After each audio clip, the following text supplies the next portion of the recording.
El tema que nos toca ahora trata sobre los partidos y sus vínculos con las organizaciones sociales, pensando un poco en alianzas, pactos políticos, etcétera. Tenemos aquí a la doctora Tania Hernández, que viene del Instituto Nacional de Antropología e Historia, que nos va a hablar sobre el Partido de Acción Nacional. Al doctor Francisco Rebeles, de la Facultad de Ciencias Políticas y Sociales, que nos va a hablar sobre el PRI. Y al doctor Juan Pablo Navarrete, que viene de la Universidad de la Ciénega, Michoacán, llegó apenas ayer, se va mañana y le agradecemos muchísimo su esfuerzo para estar con nosotros y nos va a hablar sobre Morena. Quisiera comentarles algunos de los algo de las semblanzas de la doctora y los doctores, para después pasar a darles la palabra, y como tienen presentaciones, nos vamos a bajar para que se puedan ver las presentaciones sin problema. La doctora Tania Hernández Vicencio es doctora en Ciencias Sociales por el Colegio de la Frontera Norte y actualmente profesora investigadora de la Dirección de Estudios Históricos del Instituto Nacional de Antropología e Historia, donde también ha sido subdirectora del área de Historia Contemporánea. Es miembro del Sistema Nacional de Investigadores Nivel 2 y coordinadora del Seminario sobre las Derechas en México. Es miembro del Grupo de Trabajo Derechas Contemporáneas, Dictaduras y Democracia del Consejo Latinoamericano de Ciencias Sociales. Sus líneas de investigación son Política y Religión en México, las derechas en el México contemporáneo y élites y representación política. Algunos de sus trabajos más recientes como autora es Estado laico y federalismo en México, que será publicado en el número 1, enero-marzo de 2019, de la Revista Mexicana de Sociología. Y de sus publicaciones más recientes está en 2016, Estampas sobre la secularización y la laicidad en México del siglo XVI y XXI. Muchas gracias, doctora Tania Hernández, por estar con nosotros. Un aplauso, por favor.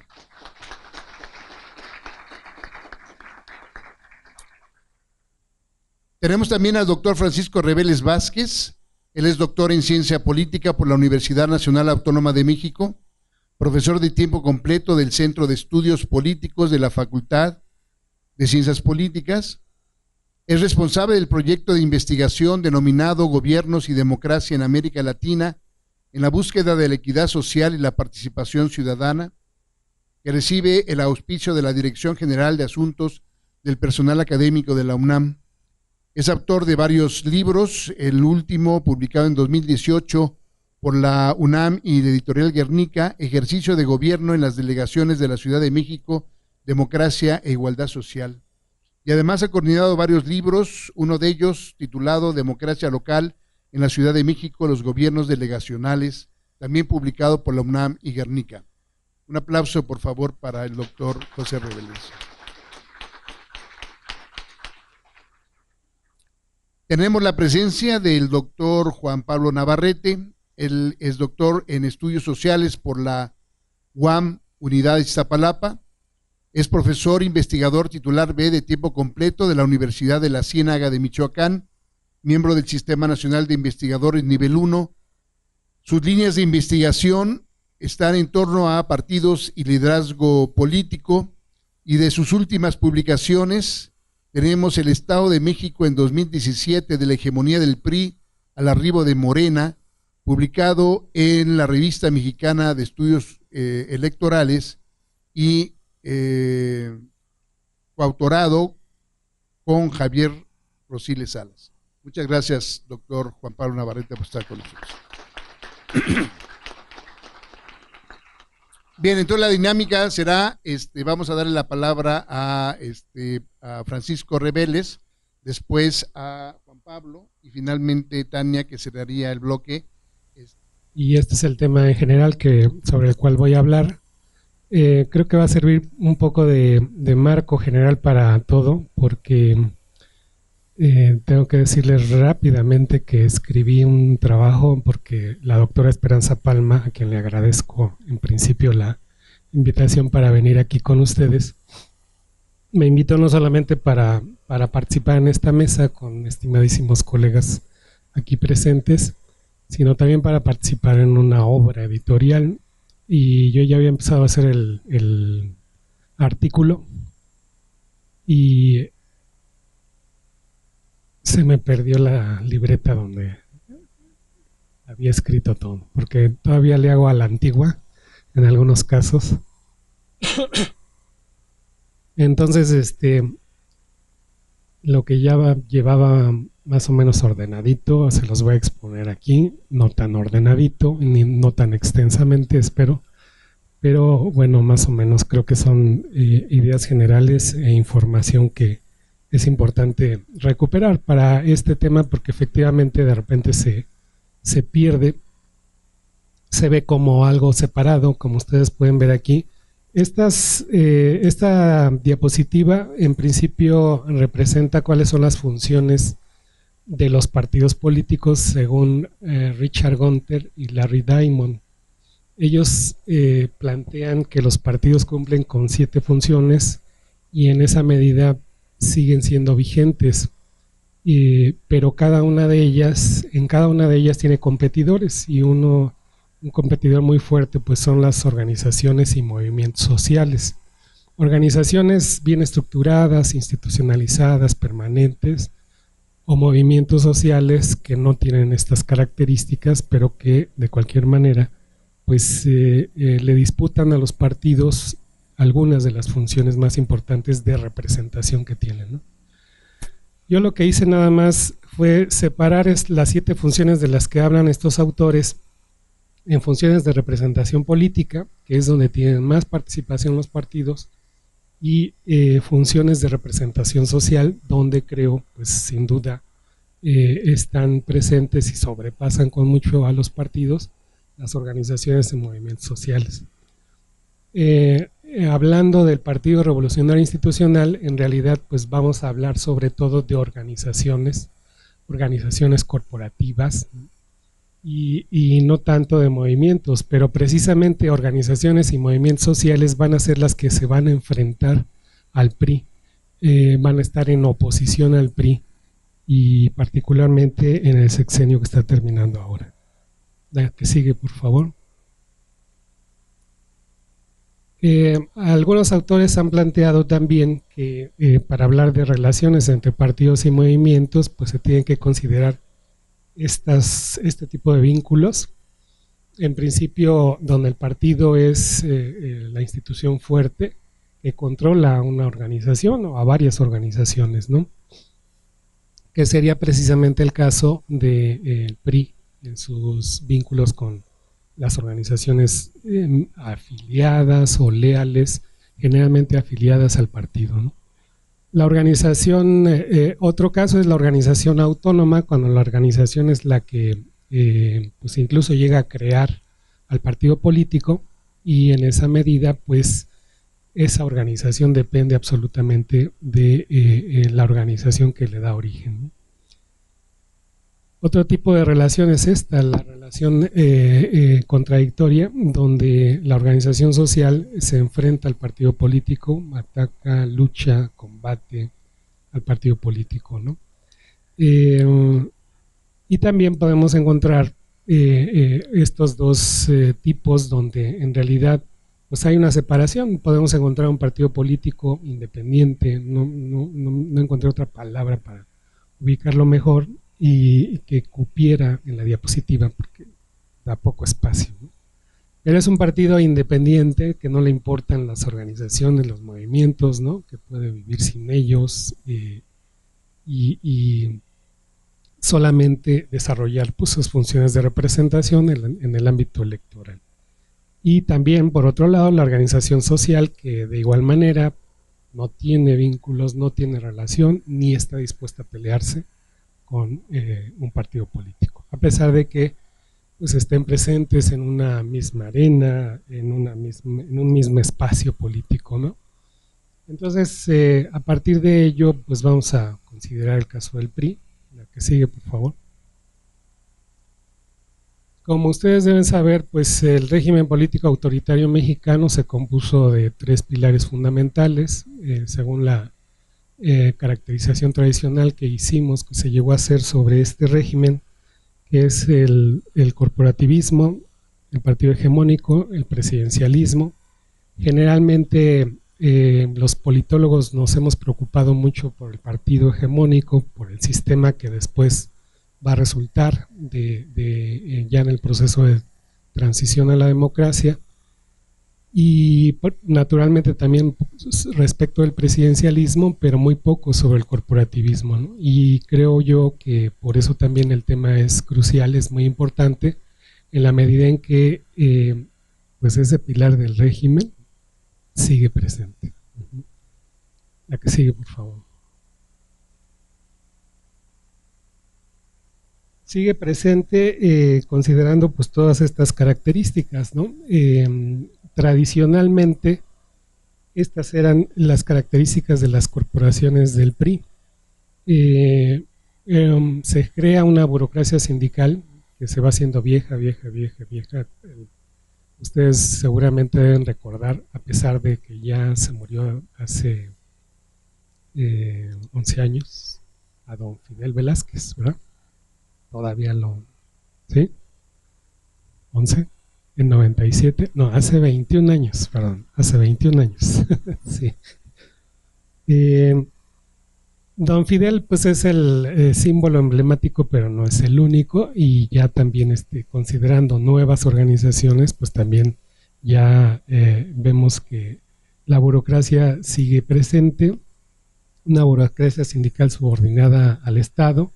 La movilización que hacían estas organizaciones era una movilización de apoyo al régimen político, indiscutiblemente. Sobre todo al principio de la conformación del régimen, pues era usual que el Partido Revolucionario Institucional sacara a las calles a sus bases, ¿no?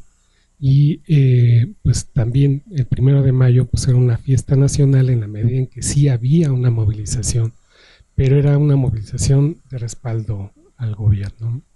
La membresía sindical era obligatoria y por lo tanto la afiliación al partido era igualmente obligatoria. La capacidad de negociación era grande, por lo menos al principio de estas corporaciones, en la medida en que también el gobierno tenía una función rectora en la economía. Y por lo menos comparado con lo que va a ocurrir después, como vamos a ver más adelante. También pues estas corporaciones servían para el control de la participación electoral. Yo diría que la mediatización de la participación electoral, en la medida en que también la gente se acostumbró a que el PRI ganaba sistemáticamente las elecciones, también mucha gente se acostumbró a no participar, ¿no? Entonces unos iban sabiendo por quién iban a votar previamente, aunque no estuvieran convencidos de ese voto, y otros simplemente ya no iban a participar porque el resultado era por todos conocido, ¿no? Y este corporativismo también sirve para bloquear a las organizaciones independientes que bien hubieran podido desarrollarse en todos los espacios, ¿no? En el sindical, en el campesino, en todos los demás espacios, porque las organizaciones priistas tenían el contrato, tenían la negociación en sus manos con el gobierno legal, ¿no?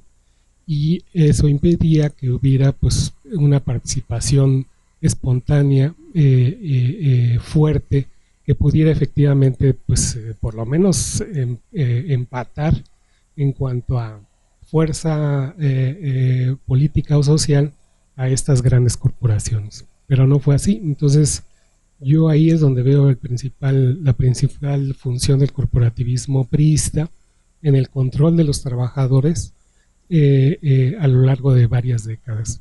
Y eso al final también influye en la conformación de una cultura política pasiva, esta que también seguramente ustedes ya habrán estudiado en sus clases de historia de México.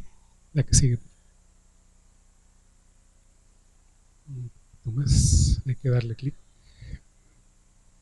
Pero estas corporaciones van a tener problemas ya entrando a la transición a la democracia, la reducción del control del voto corporativo, ya también en buena medida por eso descartamos estudiar a las corporaciones, por lo menos nosotros, los electorólogos, porque decíamos, bueno, ya los sindicatos, las organizaciones campesinas, pues ya no garantizan el voto para el PRI, y efectivamente así era. Sin embargo, creo que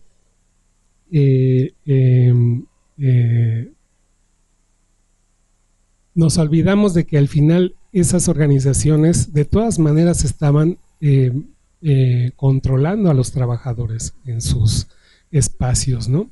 Frente a los patrones, frente a los propietarios, no tenían posibilidades de efectivamente defender sus intereses con esas burocracias que, si bien ya no eran garantía de voto a favor del PRI, sí funcionaron para mantener el control de los trabajadores, ¿no? Y eso afectó mucho la dinámica de los movimientos y organizaciones sociales, del sindicalismo particularmente, pero facilitó la instauración del neoliberalismo, la reestructuración de las relaciones laborales, la reducción con consecuencias gravísimas como la reducción de el poder adquisitivo, esto que está muy presente ahora sobre los salarios, la falta de poder adquisitivo del salario, que viene justamente desde mi punto de vista en parte del control corporativo sobre los trabajadores, ¿no? Ahí yo creo que las corporaciones siguen siendo funcionales.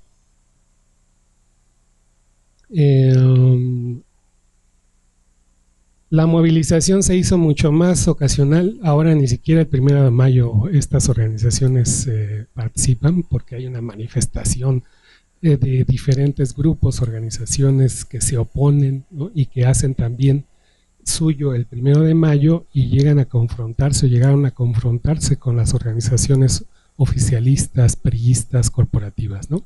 Pero ya ahora pues el 1 de mayo ha quedado en el olvido para ellas y solamente son utilizadas para respaldar al gobierno, sobre todo en el ámbito local, a los candidatos, ¿no?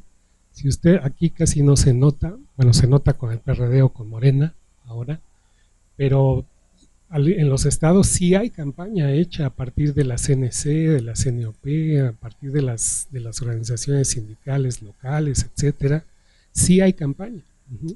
Todos los eventos están pintados de color, con las pancartas, con las banderas de las organizaciones de trabajadores, que son, bueno, hablando del PRI, son controladas por el partido gobernante, sobre todo en las entidades donde el PRI gobierna. Y también las organizaciones corporativas adquirieron esta característica, tuvieron una capacidad de negociar con los gobiernos panistas o perredistas, ¿no? Y ahorita vamos a ver algunos ejemplos. Esto que antes era inimaginable, pues ahora por el simple contexto ocurrió, va a seguir ocurriendo. Bueno, aquí nada más para que ustedes recuerden, esto también se lo saben, los sectores que están integrados por estas grandes organizaciones, y yo destaco pues, las importantes. Los sindicatos de industria, que también vamos a ver un poquito, los petroleros naturalmente, los mineros antes de que se pelearan a pito, ¿no? Con el PRI, la industria, los trabajadores de la industria automotriz y de la industria alimenticia. Organizaciones regionales en el campo y organizaciones indígenas, particularmente después del EZLN, y esta que no se ve tanto, la CNOP, trabajadores del gobierno, fundamental, esencial, empleados del sector terciario y pequeños medianos empresarios, y naturalmente el CENTE. Sigue, por favor.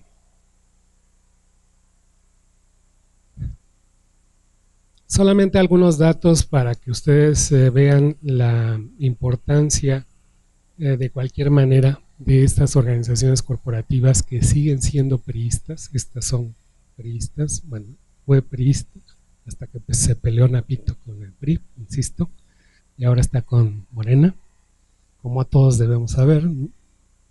El sindicato petrolero con Romero de Champs, que ya lleva pues todo este periodo de tiempo. 113,000 más o menos afiliados, 26,000 de electricistas. La Federación de Trabajadores del DF es diferente al Sindicato Único de Trabajadores del Gobierno del Distrito Federal. Es, digamos, la sección capitalina de la CTM y tiene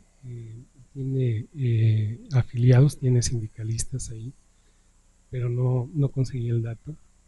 Pero eso es importante en la medida en que Aceves del Olmo es líder de la CTM nacional. También Rodríguez Alcaine lo fue, de hecho fue el sustituto de Fidel Velázquez, y deja la dirigencia pues, solamente porque se muere, ¿no? Si no lo hubiéramos tenido 40 años más, ¿no? Y Aceves del Olmo pues, se lleva poquito. Y puse al sindicato de mineros con Gómez Urrutia por esto de que lo conocemos mucho, pero también porque vamos a ver que en realidad los tipos de relación en algunos casos van a ser muy fluidos, ¿no? Vamos a encontrar, no siempre vamos a encontrar pues, un sindicato tan leal como el petrolero, ¿no? Al PRI, o a los electricistas del SUTERM, diferente al Sindicato Mexicano de Electricistas, el SME. Sí. Y bueno, solamente el ejemplo les traje, el del CENTE, para que ustedes vean la variación en las relaciones del CENTE. Tiene 1.600.000 afiliados. 1.600.000. Por eso es tan pesado y por eso hay también tanta disidencia, ¿no? Son muchos igual. La disidencia que tenemos aquí precisamente en Bucareli en estos días. Bueno, el CENTE es importante particularmente cuando, digo, no podemos hablar de toda la historia, pero particularmente cuando se da la alternancia, porque pues también el Baester Gordillo, la lideresa máxima del CENTE, pues establece una relación con Fox que le va a dar votos a Fox también, según los estudiosos, para ganar la presidencia en el 2000, pero sobre todo se va a ver su participación ya en las siguientes elecciones, ¿no? Durante el sexenio foxista se da un conflicto entre Roberto Madrazo, dirigente del PRI, y el Baester, primero por el control del grupo parlamentario, también por la dirigencia del partido, pero sobre todo por la candidatura presidencial. El Baester quería ser candidata, igual que Madrazo, pero eso provoca que haya este conflicto. El Baester tiene que salir y se lleva al sindicato. El sindicato va a vender sus votos al mejor postor, su fuerza política. E insisto, no estaba asegurada, pero de todas maneras, si tú llegas a un partido con una organización que tiene 1.600.000 afiliados, pues algo de eso podrá cacharse, ¿no? En un proceso electoral. Ahora sabemos que el Baester fue hasta con López Obrador a ofrecerle el apoyo y López no lo aceptó, ¿no? Pero el que sí lo aceptó pues fue Calderón en el 2006, pero luego ustedes pueden ver en el 2012 la capacidad, la autonomía que tiene el CENTE para poder manejarse frente a estos partidos políticos que están ávidos de votos y de apoyos de cualquier índole, ¿no?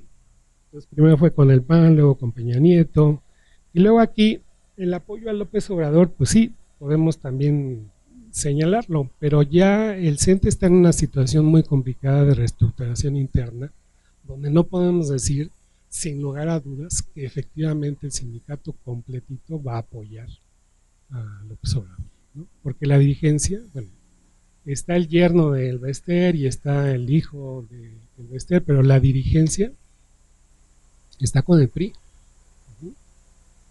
Entonces es muy probable que haya una reestructuración de fuerzas ahí internas que no permita efectivamente que haya, digamos, un voto corporativo masivo, amplio, a favor de solamente un candidato. Entonces es relativo, ¿no?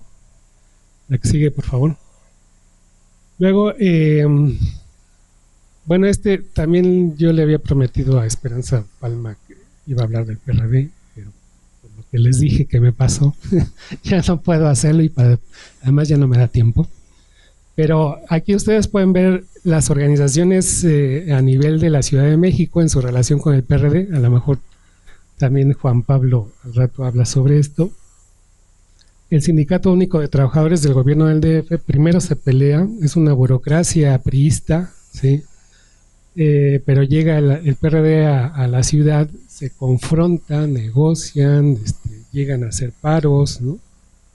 Pero después se integran. Y el líder del sindicato es candidato a diputado, ahora por el PRD. ¿Sí?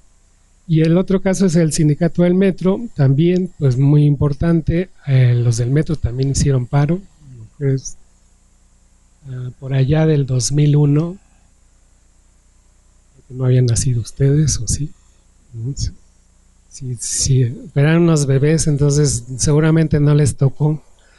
Pero hubo paro en el metro, ¿no? ¿Cuándo han escuchado eso? ¿Cuándo han visto eso? Nunca, ¿no? Hay retrasos y paros naturales del funcionamiento. Imagínense un paro decretado por el sindicato, ¿no? Bueno, se pelean precisamente con López Obrador, que es jefe de gobierno, ¿no? Hay negociación, al final López los deja en paz, permite los negocitos, las corruptelas de Fernando Espino, que es el líder del metro, el líder real ahora del metro, y él incluso también se aleja del PRI, se va con el Verde, es diputado del Verde, luego regresa, es un cacique, ¿no? Es un burócrata profesional del metro, ¿no? Y ahora no sé qué esté haciendo, la verdad es que no sé a quién vaya a apoyar, pero bueno. Y la Federación de Trabajadores del DF, que es la que les decía, que su líder pues ahora dirige a la CTM, que es así, se mantiene leal a la organización, ¿no? Sí.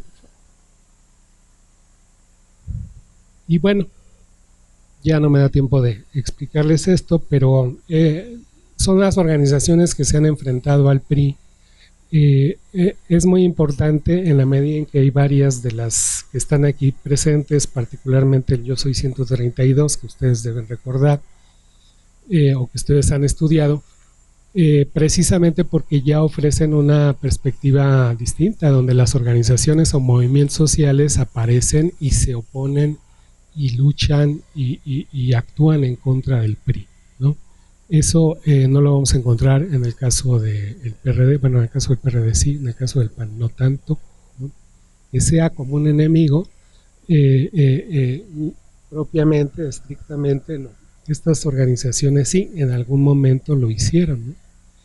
También aquí cada una de ellas tiene su propia historia y podemos ver la variación en el tiempo, ¿no? Hay unas que se alían finalmente con el PRI o respetan o toleran, ¿no? Caminan juntas, etcétera. Hay algunos dirigentes que se pasan a participar o a trabajar en el gobierno priista, etcétera. Pero en general la confrontación es lo que las caracteriza, ¿no? Con el partido. Y algunas de ellas pues van a apoyar al PRD o a Morena después. Sí. Y bueno, ya nada más estas eran ideas simplemente para destacar. Actualmente no las vemos, pero sí están presentes en las campañas. Las organizaciones leales, afiliadas, militantes del partido, del PRI en este caso, van a ser cruciales para la organización. Insisto, a nivel local son fundamentales para el trabajo, para la operación política, como les llaman. Ahora para la compra del voto y también el día de la jornada, pues para el acarreo, ¿no? Muchas de las organizaciones prestan sus bases, sus oficinas, sus estructuras, su dinero para justamente desarrollar las campañas. Y entonces, aunque el PRI salga derrotado, de todas maneras las estructuras están ahí o van a estar ahí. La buena noticia, la mala noticia es que van a perder, ¿no? Pero la buena es que van a tener capacidad de negociación frente a los gobernantes que queden a nivel local o a nivel federal. El sindicato petrolero no se va a volver morenista nunca, ¿no? Y si va a amenazar con hacer paros si a López se le ocurre alguna locura, ¿no? Como lo amenazaron en su momento, lo amenazaron a Fox a principios del sexenio, de 2000-2006. Entonces no hay que perder de vista a estas organizaciones. Muchas gracias.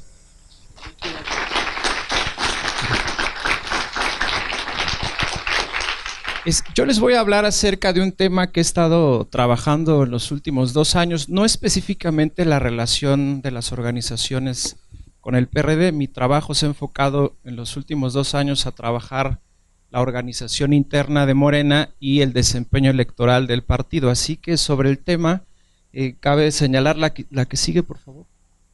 Es un trabajo que está en curso.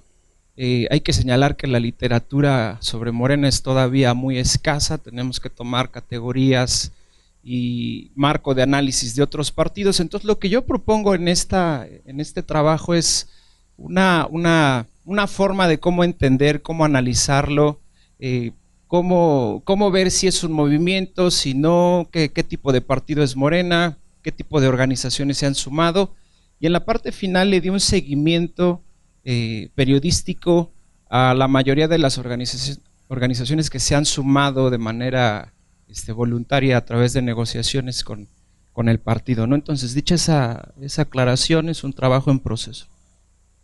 ¿Cómo entender los movimientos sociales en perspectiva? Pues, por ejemplo, aquí podemos ver de manera muy general los movimientos más significativos en los últimos años. No vamos a hablar con ellos con exhaustividad ni mucho menos, simplemente decir que algunos han sido movimientos indígenas, otros han sido movimientos por luchas específicas como la seguridad, Rescatemos México en aquella marcha en la Ciudad de México, el movimiento de Javier Sicilia cuando asesinaron a su hijo, el movimiento Yo Soy 132 que surge como una crítica al candidato del PRI desde el sector estudiantil.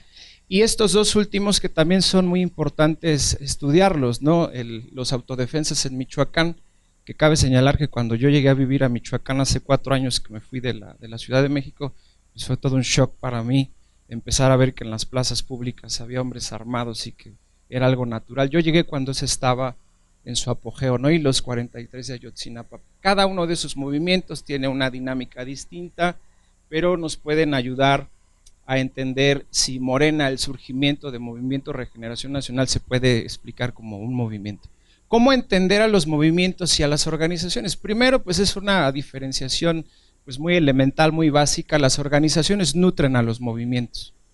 La suma de muchas organizaciones puede dar pie a que un movimiento pueda surgir, y de ahí que yo decía, bueno, ¿y cómo voy a ubicar, cómo voy a clasificar a las organizaciones que se están sumando con Morena? Entonces, consultando la literatura, hay organizaciones que defienden la protección de sus asociados y hay otras organizaciones que promueven una causa. En ese sentido, yo lo que fui encontrando es que la mayoría encajan en la segunda.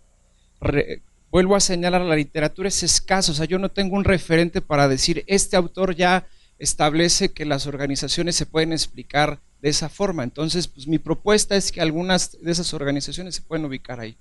¿Y cómo diferenciar a las organizaciones? Pues por su capacidad de discurso, de persuasión, por si tienen capacidad de amenaza, o sea, de bloquear algo, los recursos con los que cuentan. Algunas organizaciones son prácticamente simbólicas, otras sí tienen una capacidad de sabotaje, y otros tienen algunos otros medios para poder hacer presión en ese sentido.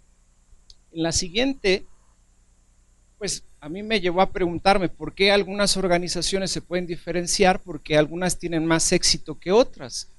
Y eso por la coyuntura donde aparecen. Obviamente, Movimiento Regeneración Nacional surge por la escisión de López Obrador del PRD en septiembre de 2012, con una estructura que ya había venido trabajando él de manera paralela al PRD, Movimiento Regeneración Nacional, Asociación Civil, eso significa Morena con letras mayúsculas.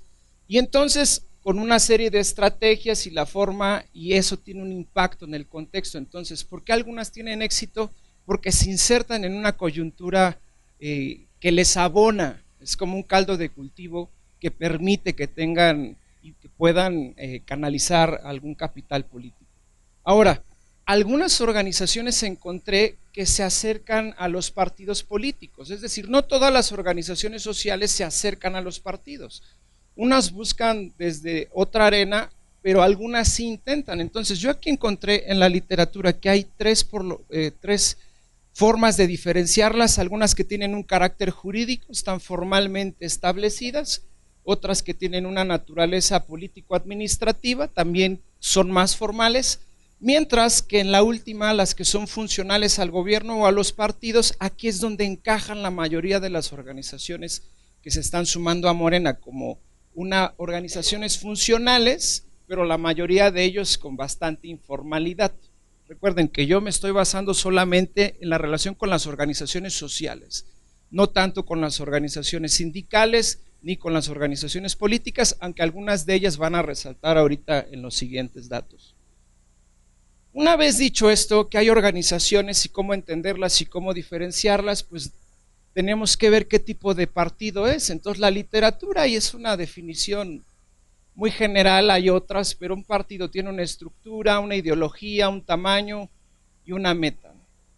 Y me parece bien interesante cómo explicar a un partido si es de izquierda, de centro, derecha, y entonces pues, ¿cómo entender a un partido que se supone de izquierda y se alía con un partido de derecha, conservador, tradicional, cristiano, como el PES?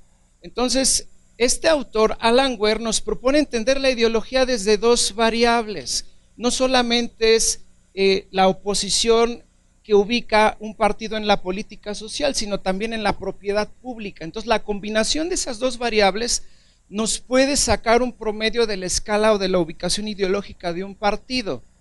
Este es un trabajo que acabo de terminar el año pasado para un libro que espero que salga a fin de año. El trabajo de campo que hice en varias entidades de la República, pues Morena se encaja como 4.09, es decir, no es una izquierda radical, es una izquierda que está muy pegada al centro. Entonces eso nos puede explicar de alguna forma su pragmatismo al momento de aliarse con el PES. La ideología en los partidos, pues alguna puede ser muy rígida, muy ideológica, mientras otra pueda ser más rentable. Entonces, mi propuesta es que Morena se puede entender a partir de entender que es un partido que está integrando diferentes actores, no solamente organizaciones, políticos, es dirigentes nacionales, futbolistas. Cuauhtémoc Blanco va a llegar a ser gobernador de Morelos por eso. Entonces es un partido catch all, ahí encajaríamos a Morena. En la siguiente, ¿cómo entender su liderazgo? Que es un tema que yo he trabajado en los últimos años. Para diferenciar, hay líderes que tienen cierta popularidad, pero ojo, popularidad no es carisma. O sea, popularidad es que tiene cierto control en un partido, pero eso genera bajo nivel de institucionalidad, y Dante Delgado y Alberto Anaya pues tienen años, o sea, dirigiendo tanto a Movimiento Ciudadano como al PT, pero ahí no encaja López Obrador.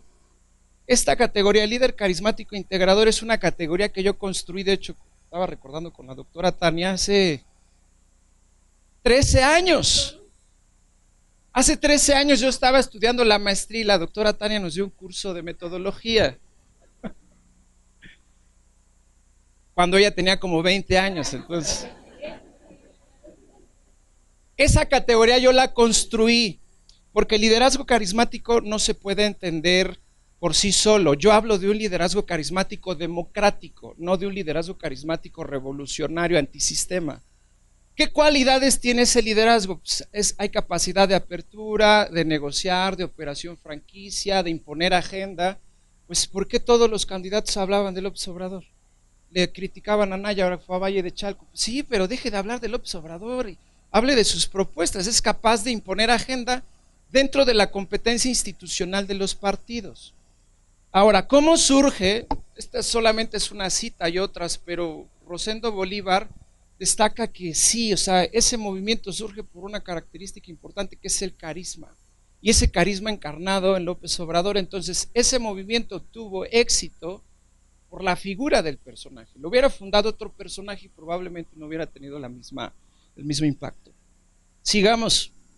¿Qué dicen los estatutos? Me fui a los estatutos para ver qué dice. ¿Qué tiene que hacer Morena respecto de diferentes tipos de organizaciones?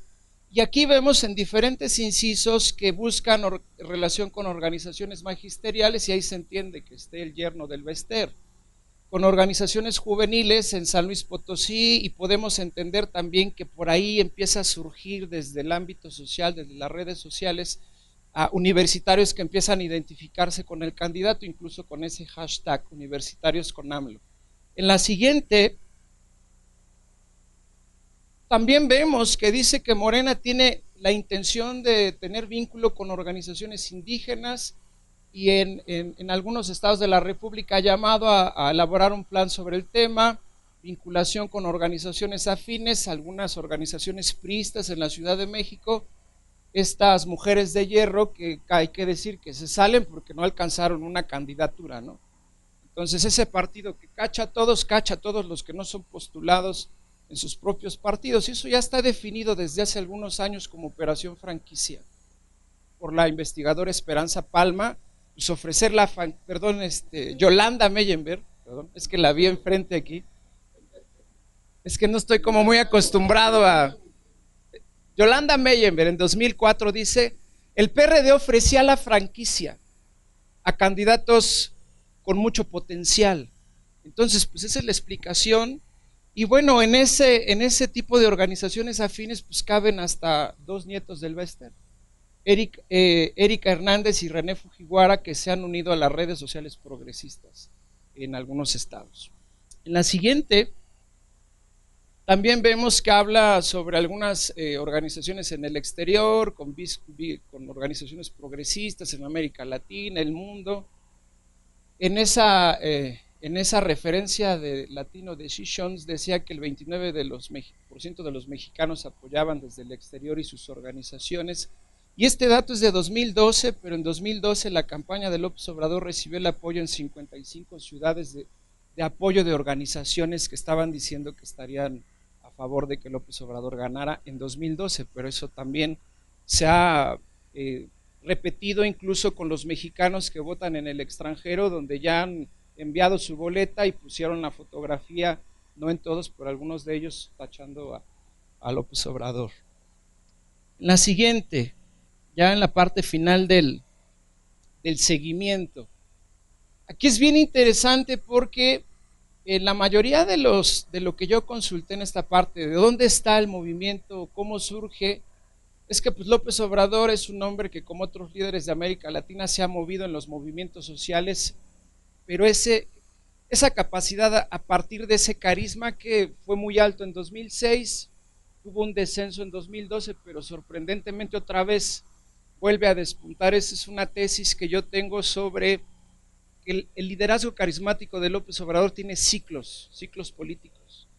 Traigo 3 ejemplares para regalar al ratito de ese libro que publiqué hace año y medio, y esa es mi tesis central. El liderazgo carismático tiene un ciclo de vida, pero yo no había visto un ciclo donde el que ya estaba abajo volviera a subir, y eso es lo interesante de 2018.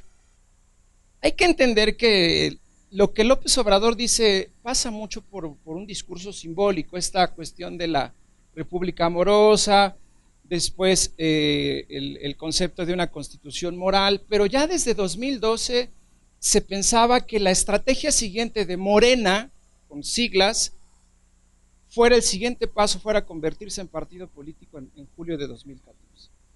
De hecho, mire, vean, Morena era considerado como uno de los movimientos sociales más importantes, aunque de corte nacionalista, pero dependiendo de una sola persona. Y uno de sus propios miembros decía, Héctor Díaz Polanco, los movimientos sociales importantes debieran convertirse tarde o temprano en partidos políticos sin dejar de ser movimientos. Y esa fue la apuesta que Morena, con siglas, tomó en julio de 2014. Y a partir de julio de 2014 las siglas desaparecen y se llama Morena como nombre. Ya no son siglas, ya es Morena como nombre propio buscado en los propios estatutos de Morena. En la siguiente, aquí vemos el seguimiento de manera muy general. En Puebla se unieron algunas organizaciones, dice hay una docena de organizaciones sociales en esa referencia.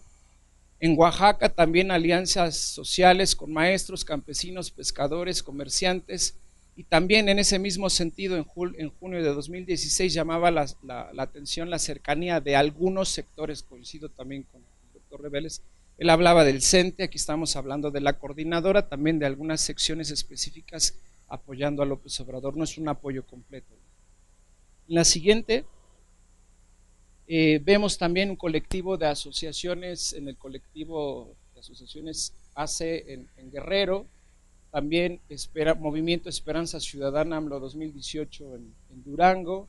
En Sonora también participaron algunos representantes, empresarios, expresidentes políticos, dirigentes. Vean, o sea, es como, aquí entra todo, ¿no? De mole, pozole, chile y manteca, ¿no? Entonces, pues es la evidencia empírica, la evidencia periodística, por lo menos nos ayuda a abonar a esa explicación de un partido de ese tipo, un partido poco institucionalizado que está abierto a captar, pues, a todos los que se quieran sumar ahí. La siguiente, ya para ir terminando, en Puebla también algunas organizaciones se reunieron en torno al movimiento M18, en Querétaro se hicieron más sólidas el Comité Estatal de Redes Sociales Progresistas, que las redes sociales progresistas son las que van a tener en su mayoría la defensa del voto en cada una de las secciones electorales en el país. Y algunos movimientos históricos en Michoacán, movimientos campesinos y sociales en eso que está ahí puesto. Y también en Acapulco también se dio el respaldo de algunas organizaciones en agosto de 2017. Como han visto, ha sido un seguimiento un poco cronológico, no del tiempo. En el texto en extenso que nos van a pedir, ahí viene todo documentado, nombres, personajes, etcétera, pero no iba a dar tiempo de hacerlo aquí. En Culiacán, el movimiento amplio social. En la Ciudad de México, esto me llamó mucho la atención, el colectivo 19S17, donde empezaron a jalar el apoyo de los afectados de los sismos, pero pues como cualquier partido y maquinaria electoral, pues pedían el apoyo a cambio de salir a las marchas, ¿no? Lo cual parece pues, bastante inmoral. En el caso de Veracruz, algunas organizaciones sociales y pueblos indígenas empezaron a pedir que también algunos de sus miembros obtuvieran, por ejemplo, alguna candidatura, y también en otros estados, también en ese encuentro nacional de dirigentes campesinos, indígenas y de diversas organizaciones en todo el país. Para ir terminando en las últimas dos, en 2018 también destacaron algunas organizaciones vecinales estudiantiles. Como se dan cuenta, ¿cuál es la constante en todo esto? Hay demasiada informalidad de las organizaciones sociales. O sea, no hay una que podamos decir, bueno, esta tiene un peso importante, formalmente está establecida, tiene una dirección, etcétera. Pero sí vemos que hay otras, por ejemplo, la de Manuel Espino, Movimiento Ruta 5, exdirigente nacional del PAN. Él dice, yo sí tengo una estructura, son 400 organizaciones que podemos sumar a la campaña. Bueno, y a cambio de eso, en el Universal se publica que Espino fue nombrado coordinador de organizaciones sociales y civiles en la campaña de Andrés Manuel, ¿no? O sea, no hemos visto algo como eso en los otros posicionamientos. O sea, hay una capacidad de decir, somos una organización, pero no tenemos mucha estructura. Mientras Manuel Espino, por su parte, dice, sí, yo sí tengo una organización, una estructura que puede aportar, y es nombrado coordinador de ese tipo. También llegó Germán Martínez, expresidente nacional del PAN, por si no lo sabían, él fue el que defendió los votos en 2006 con Calderón, y ahora él va a defender los votos para López Obrador. Y otro tipo de apoyos, sobre todo en el caso de los líderes de autodefensas, Nestora Salgado y todo este circo que se armó en torno a su candidatura, y de José Manuel Mireles, que había sido ya postulado por representación proporcional en Michoacán, pero el Tribunal Electoral le canceló la candidatura, entonces él no va a llegar. En los 2 minutos que me quedan, y como cierre, pues Morena encaja como un partido catch-all, flexible, no solo cercano a organizaciones sociales, sino también a políticos y partidos de otros partidos. Con una estrategia de integración, pues ha sumado a todos los posibles políticos, activistas, actores, deportistas. La apuesta del partido es una apuesta del tipo simbólico, república amorosa, constitución moral, y esta de la cuarta transformación también es una cuestión simbólica, no es la Revolución Mexicana ni la independencia, pero sí será algo histórico que un partido de izquierda logre ganar la presidencia, lo cual nunca ha pasado, pero tampoco al grado de decir la cuarta transformación. La cercanía de Morena con organizaciones cuenta con un sustento ideológico en los artículos que cité. Esas organizaciones en general se pueden clasificar en términos analíticos como de promoción, que sostienen una causa con mucha informalidad. La siguiente, por favor, que es la última. Son de corte simbólico, la única que sí tiene capacidad de intimidación o sabotaje es una parte de la sección 22 del CENTE. Como decía hace rato, son de carácter informal, no usan violencia como mecanismo de presión, lo cual es importante. Y ya las últimas líneas, Morena logró de manera exitosa transitar de un movimiento social de corte político, porque hay movimientos sociales de otro corte, el EZ nunca quiso tomar la vía de los partidos, Movimiento Regeneración Nacional sí, y ha tenido un franco crecimiento muy importante en los últimos años, al grado que está en la cima de las preferencias.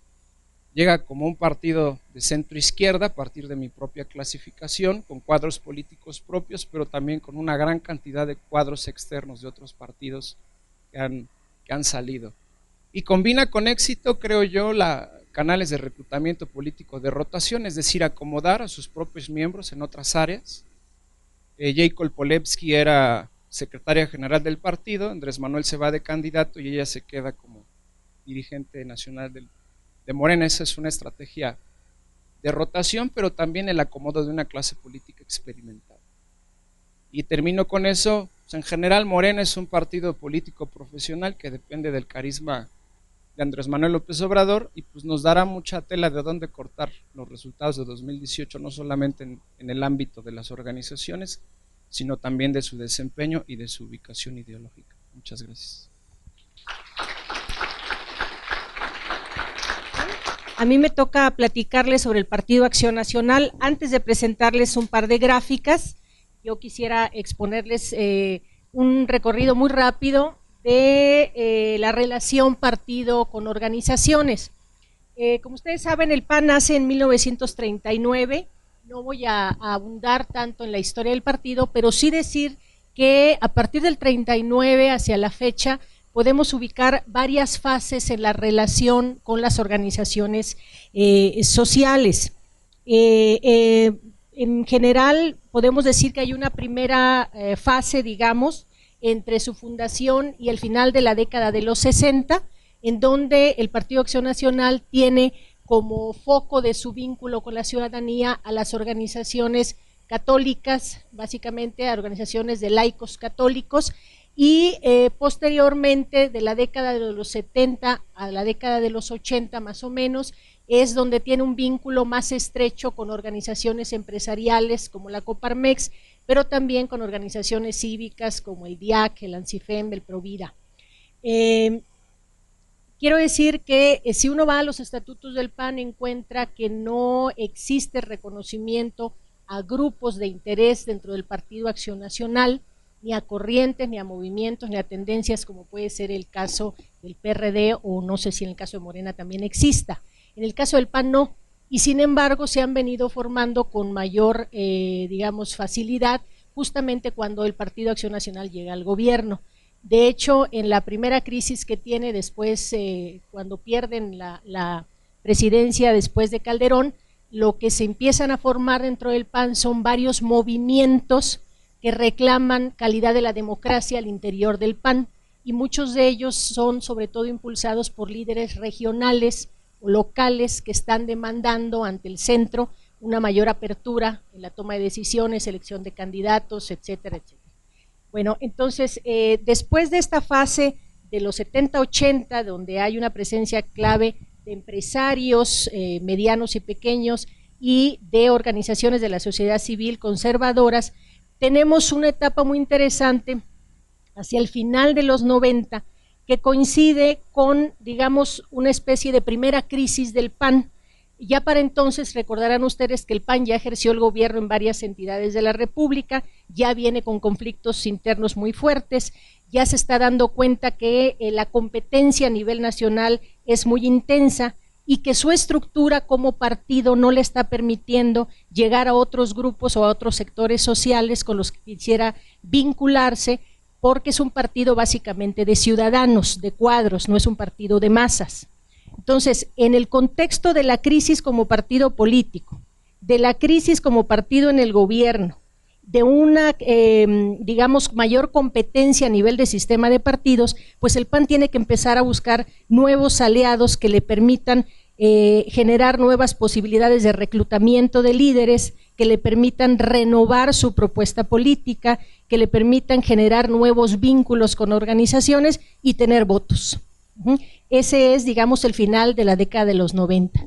Entonces, para ese momento, lo que también tenemos, recordarán ustedes, es con el ascenso de Vicente Fox al gobierno federal, lo que tenemos son básicamente algunos fenómenos que son como una especie de efecto demostración de lo que pudiera pasar en el país para hablarles de la siguiente fase, que es la que me interesa entrar. Recordarán que en el Fox gana en el 2000 y entre 2000 y 2002 en la Ciudad de México se impulsan una serie de iniciativas que tienen que ver sobre todo con una agenda de género y de reproducción y de cuestiones de los derechos sexuales y reproductivos de las mujeres, ¿no? Entonces tenemos el impulso por parte de Rosario Robles de una primera fase, digamos, de despenalización del aborto en el año 2000, luego viene la propuesta de las sociedades de convivencia a nivel Distrito Federal, entonces, mientras tenemos a nivel de gobierno federal a un gobierno de derecha, a un gobierno además que está encabezado por Fox, que es un líder pues sumamente conservador, no es de estos panistas liberales, por ejemplo, del norte de México, sino un panista conservador que viene del Bajío centro-occidente, ¿no? Con toda una carga histórica de los movimientos cristeros, anarquistas, etcétera. Entonces tenemos, digamos, dos proyectos de nación y de gobierno confrontados. En la Ciudad de México, un proyecto que está perfilándose hacia el impulso a una agenda libertaria, una agenda que tiene que ver con derechos culturales, donde ya se pasó el conflicto social de los derechos propiamente sociales, empleo, salario, salud, etcétera, a la cuestión de una agenda en donde hay puntos clave que se van a desarrollar como política pública. Entonces tenemos ese momento muy importante. ¿Qué es lo que está pasando al interior del PAN?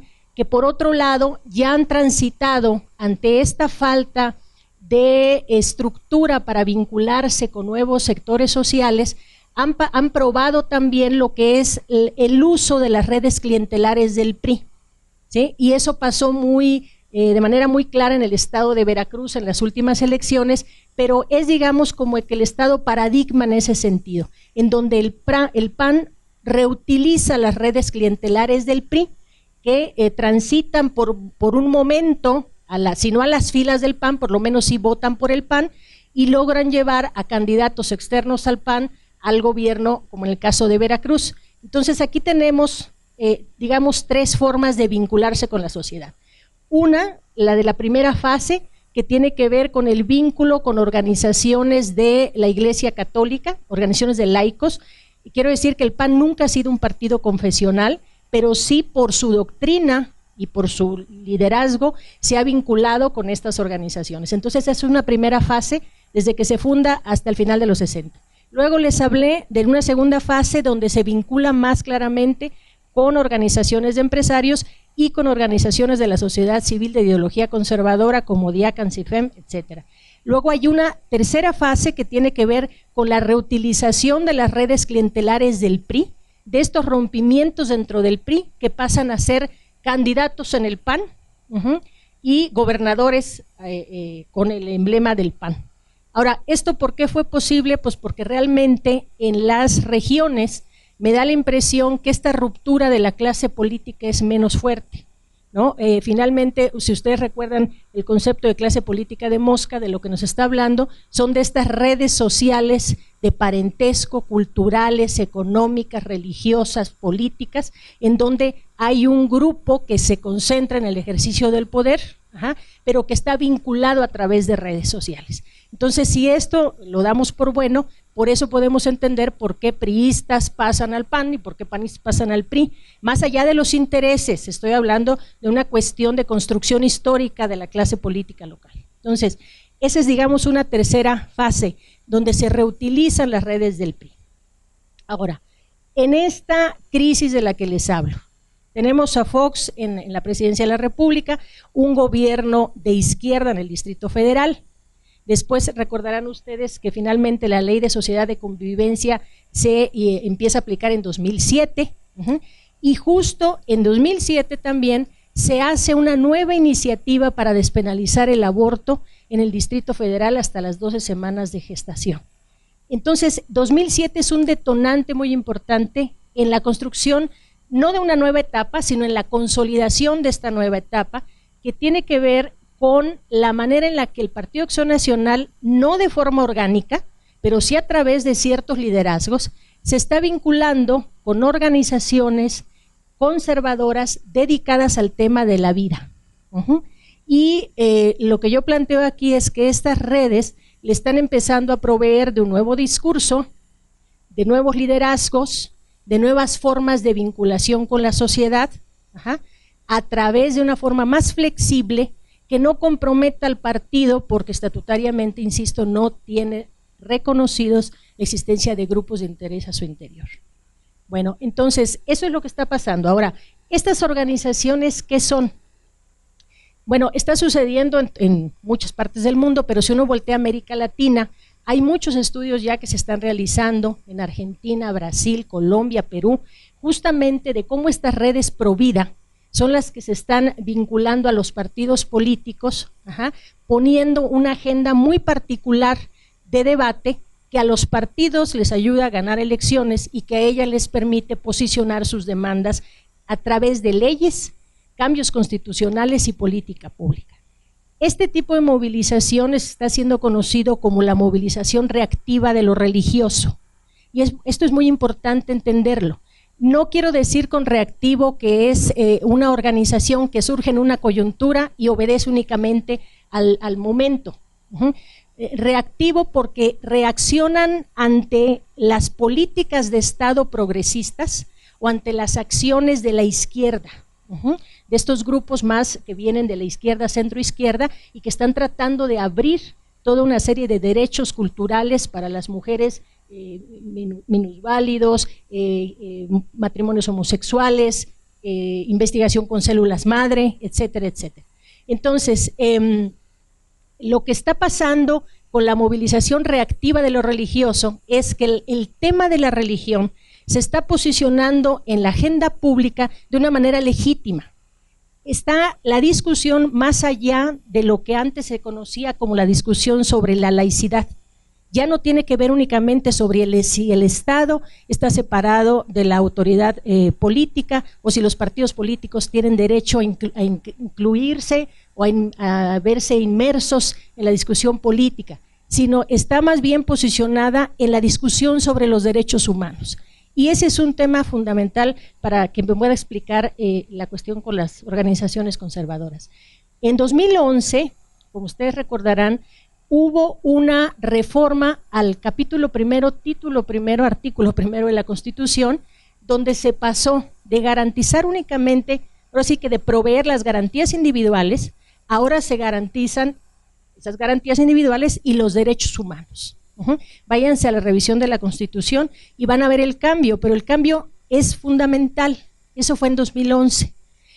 Después de 2011, en lo que se avanzó en México fue en una disputa de estos grupos conservadores por incluir el principio de libertad religiosa como parte de los derechos humanos. Porque si ustedes se van a la Carta de Derechos Humanos y a una serie de documentos internacionales, van a encontrar que la libertad religiosa es parte de los derechos humanos. Ahora, ¿eso qué tiene que ver con nuestro tema? Pues tiene que ver mucho porque entonces se han impulsado una serie de iniciativas de reforma que terminaron en reformas a la Constitución. En 2013 se logra incluir el principio de libertad religiosa en la Constitución política. Y lo que eso implica en la práctica es la posibilidad de las iglesias de difundir su credo, de educar en su credo, de asociarse para promover su credo y de disputar, por ejemplo, la propiedad de medios de comunicación masiva. Entonces, Esto, ¿cómo lo llevamos al vínculo con el PAN?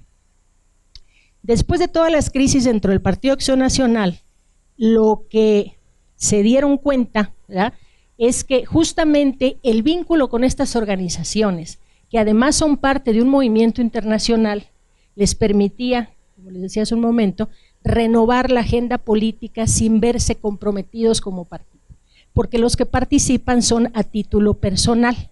Ahora les voy a pasar dos gráficas. La primera es un ejemplo del tipo de organizaciones que si le puedes ampliar, perdón, y creo que si le pones play van saliendo de a una por una y se ve mejor. Por ejemplo, este arbolito, lo que les trato de presentar aquí son algunos tipos de organizaciones que se están vinculando con miembros del Partido Acción Nacional y que tienen que ver con toda una visión conservadora de lo que debe ser el espacio público. Por ejemplo, bueno, aquí pongo con quienes están relacionados, pero si nosotros nos vamos a, no sé si lo podrías recorrer o ya no se verá para el medio.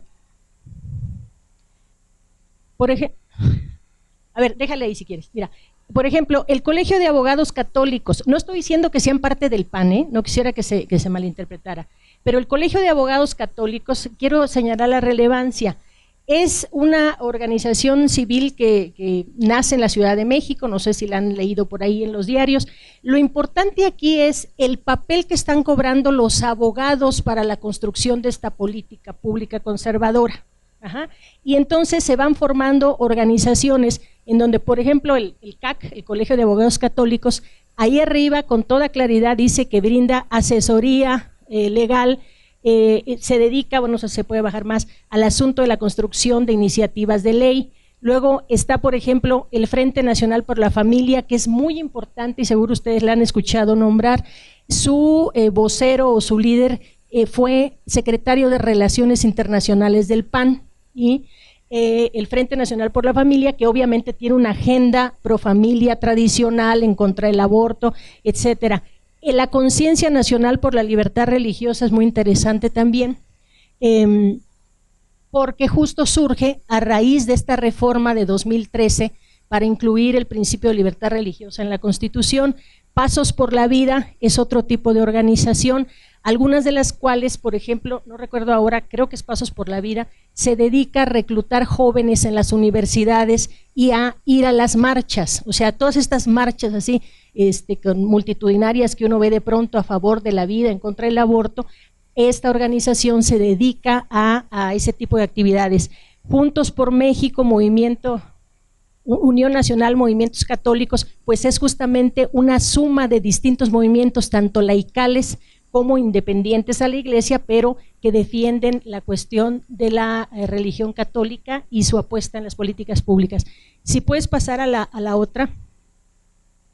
No se abrió todo, no se puede abrir todo, pero aquí se ve muy pequeño, pero el asunto, aquí están varias de las organizaciones pro vida únicamente. Ajá.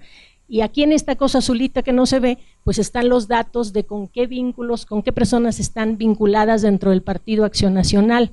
Por ejemplo, este Instituto Municipal de la Familia me parece muy interesante, porque esa es otra forma u otra estructura. Este es parte del municipio, del gobierno municipal de San Pedro Garza García, y el municipio le da dinero para que ellos apliquen un plan que va hasta 2020. El municipio de San Pedro Garza García está gobernado por un panista. Bueno, pero esto me parece interesante, es otro tipo de organización vinculada al PAN, no de manera orgánica, pero que a través del gobierno ejerce financiamiento público. A ver si puedes subirlo un poquito. Bueno, el Frente ya lo comentamos, a ver allá que tenemos. No sé si le bajas. Bueno, Red Familia es otra cosa importantísima. No sé si vieron en la prensa hace algunos meses, creo que el mes pasado, en abril fue, ¿cuándo es el mes del orgullo gay? Este mes, entonces fue en mayo, marzo, abril, mayo, junio, en mayo cuando no sé si se recuerdan que un camión recorrió varios estados de la República. Bueno, es parte de toda esta red vinculada al mismo proceso en España, financiados por grupos españoles en contra de todo este tipo de agenda, ¿no? De una agenda pro derechos humanos de las mujeres y con una visión sobre la sexualidad y los derechos, ¿no? Aquí, por ejemplo, pues pueden ver los nombres de los diputados que están vinculados a este tipo de organizaciones y los que además se vuelven pues parte del activismo político, de la gestión y de la construcción de política pública, ¿no? Entonces, no sé si podemos, ¿hay algo más para allá para la derecha? Bueno, aquí pusimos algunos de los temas, ¿no? Obviamente está toda esta cuestión de la discusión de la familia tradicional, etcétera. No sé, hasta ahora, una de las cosas que yo pienso, como en el caso de Morena también, ahorita te escuchaba, que lo importante es ver también qué tan reales son estas organizaciones, ¿no? Porque yo hasta ahorita llevo contabilizadas 20 en México, en términos de su proyección nacional. Si uno se va a los estados, pues hay toda una gama muy grande. Lo importante para mí, me parece, es ver cuáles son los nodos que articulan esta red y hasta qué punto todas las organizaciones tienen un peso específico importante, porque si uno le pica en su página de internet, pues obviamente todas dicen somos 400 organizaciones, 500 organizaciones, pero lo quise mostrar de esta manera porque la verdad es que uno abre la prensa y en cualquier momento se encuentra notas que tienen que ver con estos grupos. El mismo sitio de internet de Yo Influyo, que seguro lo han visto por ahí, es un sitio de internet en el que escriben varios miembros del Yunque, que además son miembros del PAN, ¿no? Y que no lo digo de lectura de periódico, que se sabe, ¿no? Por entrevistas, por gente que te los va mencionando y que después de hacer un trabajo sobre el PAN de hace muchos años, pues uno ya identifica quiénes son. Entonces, hay distintas modalidades y yo creo que con eso vamos cerrando en la participación actual de estos grupos vinculados al PAN. Una es desde el sitio de internet que difunde y es un espacio justamente propicio para la comunicación de estas ideas conservadoras, etcétera. El otro es, por ejemplo, el Infamilia, que está inserto en una estructura de gobierno y que además ellos se ufanan de ser los primeros en América Latina que funcionan así, ¿no? Yo no sé cómo eso no se ha estudiado desde el punto de vista de la gente que está dedicada a las organizaciones sociales, ¿no? La otra cuestión son los grupos de laicos de la Iglesia Católica que se han renovado, por ejemplo, el Consejo Nacional de Laicos, y que está vinculado de alguna manera. La otra vía es las organizaciones de abogados. He estado investigando sobre este asunto y, por ejemplo, la Asociación de Abogados Católicos de Mérida es clave en toda esta construcción de redes en el sur del país, porque está muy vinculada a la arquidiócesis de Mérida. Entonces, me parece fundamental recuperar, digamos, las distintas vías a través de las que el PAN, insisto, no de forma orgánica, pero sí de manera muy pragmática y utilizando estas redes, le permite renovar su propuesta, renovar sus liderazgos, sus formas de vinculación con la sociedad, cuando que además eso es un tema que para el panismo ha sido clave en los últimos años, que no han podido renovar sus vínculos con otras organizaciones y que a través de personajes concretos del PAN se han venido, digamos, pues refuncionalizando estas redes, ¿no? Entonces, yo lo voy a dejar aquí, pero esta era la idea en esta última fase. Gracias.